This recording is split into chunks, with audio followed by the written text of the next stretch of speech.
Perkenalkan, kami dari kelompok 3. Kami di sini akan menjelaskan tentang sinyal analog dan sinyal digital. Sebelum kita memulai materi kita, saya akan memperkenalkan dan kelompok saya akan memperkenalkan diri terlebih dahulu. Perkenalkan, nama saya Febrianti Murotinasana dengan NIM 0193010027. Dan ada Putri Mariesta Dami dengan NIM 0193010030. Selanjutnya ada Dewa Ayu Madimas Pramesti Dewi dengan NIM 0193010033. Dan terakhir ada Meisha Erika Veliana dengan NIM 0193010048. Selanjutnya, materi akan dijelaskan pertama oleh Dewa Made Ayu Mas Pramesti Dewi.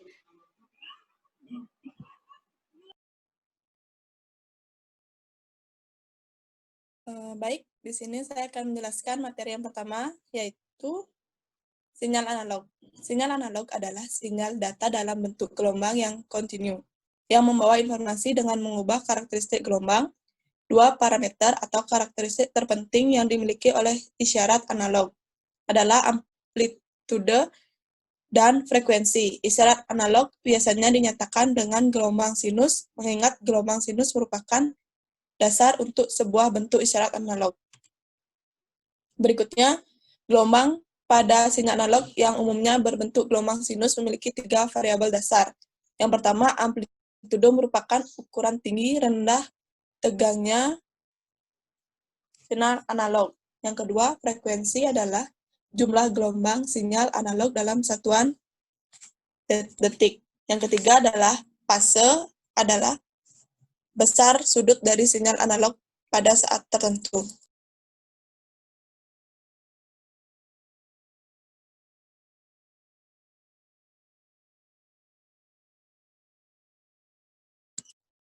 Selanjutnya akan dijelaskan oleh Meisha Erika. Sinyal analog. Kecepatan dari gelombang ini disebut dengan Hertz atau Hs yang diukur dalam satuan detik. Misalnya dalam 1 detik gelombang dikirimkan sebanyak 10, maka disebut dengan 10 Hz. Contoh sinyal gambaran pada televisi atau suara pada radio yang dikirimkan secara berkesinambungan. Sistem transmisi menggunakan sinyal ini agak terlambat dan mudah terjadi error atau noise dibandingkan dengan data dalam bentuk digital.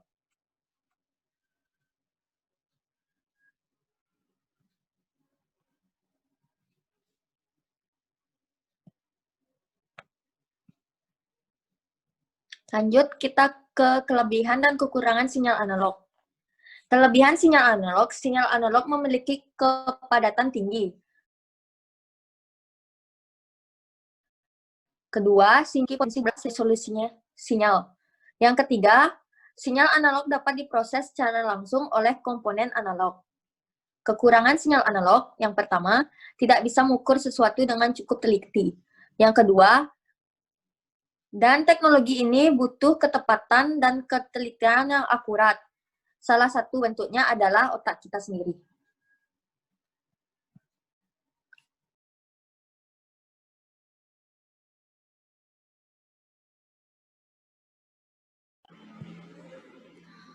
Selanjutnya, saya akan menjelaskan tentang sinyal digital. Sinyal digital merupakan hasil teknologi yang dapat mengubah sinyal menjadi kombinasi urutan bilangan 0 dan 1 sehingga tidak mudah terpengaruh oleh noise. Proses informasinya pun mudah, cepat dan akurat, tetapi transmisi dengan sinyal digital hanya mencapai jarak jangkau pengiriman data yang relatif dekat. Yang kedua, sinyal tersebut disebut sebuah bit. Contohnya ada di slide. Selanjutnya ada kelebihan dan kekurangan sinyal digital. Kelebihan dari sinyal digital sendiri itu, pertama ada jaringan digital ideal untuk komunikasi data yang semakin berkembang. Yang kedua, ada teknologi digital membuat kualitas komunikasi tidak tergantung pada jarak. Yang ketiga, ada kemampuan pemrograman yang lebih mudah. Dan yang terakhir ada fleksibilitas, dan fungsionalitas yang lebih baik. Dan di situ juga ada kekurangan sinyal digital. Yang pertama itu ada sinyal digital memerlukan bandwidth yang besar, dan yang kedua ada selalu harus tersedia sinkronisasi. Selanjutnya, ada perbedaan sinyal digital dan sinyal analog sendiri. Digital itu perbedaannya dari sinyal analog. Yang pertama, sinyal digital lebih tahan terhadap noise. Yang kedua, perbaikan error lebih mudah. Yang ketiga, ada kemungkinan error kecil. Yang keempat, ada bagus digunakan untuk komunikasi yang lalu lintasnya tinggi. Yang terakhir, ada bersifat discrete, 0 dan 1. Dan perbedaan sinyal analog sendiri itu mudah terkena noise. Yang kedua, perbaikan error sulit. Yang ketiga, kemungkinan error besar. Yang keempat, bagus digunakan untuk komunikasi yang lintasannya rendah. Yang terakhir, ada bersifat kontinu. Selanjutnya, ada hubungan sinyal digital dan analog. Hubungannya di antara dua tuh, sinyal analog membawa data analog seperti telepon. Yang kedua, ada sinyal analog membawa data digital seperti modem. Selanjutnya, akan dijelaskan oleh Putri.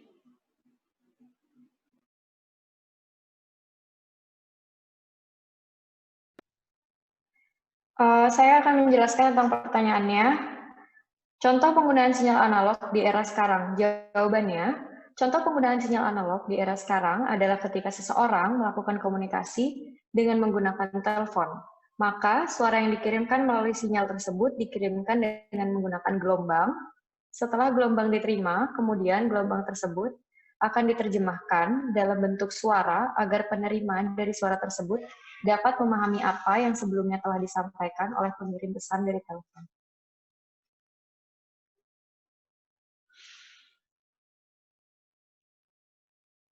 Kesimpulannya, jadi kami menyimpulkan bahwa secara umum sinyal analog dan sinyal digital sering digunakan baik dalam dunia teknologi maupun sosial.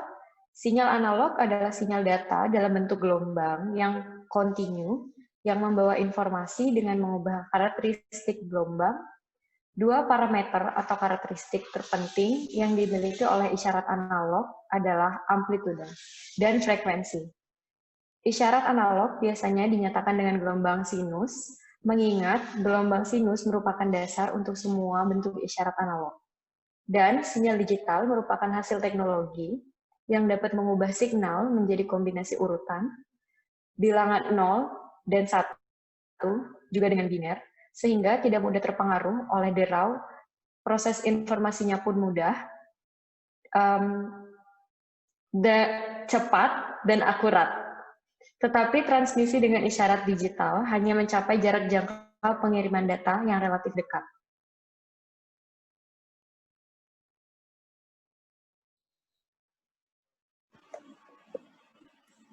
Baik, itu penjelasan dari kelompok kami tentang sinyal analog dan sinyal digital. Terima kasih untuk semuanya. Kami ucapkan Parma Santi Om, Santi Om.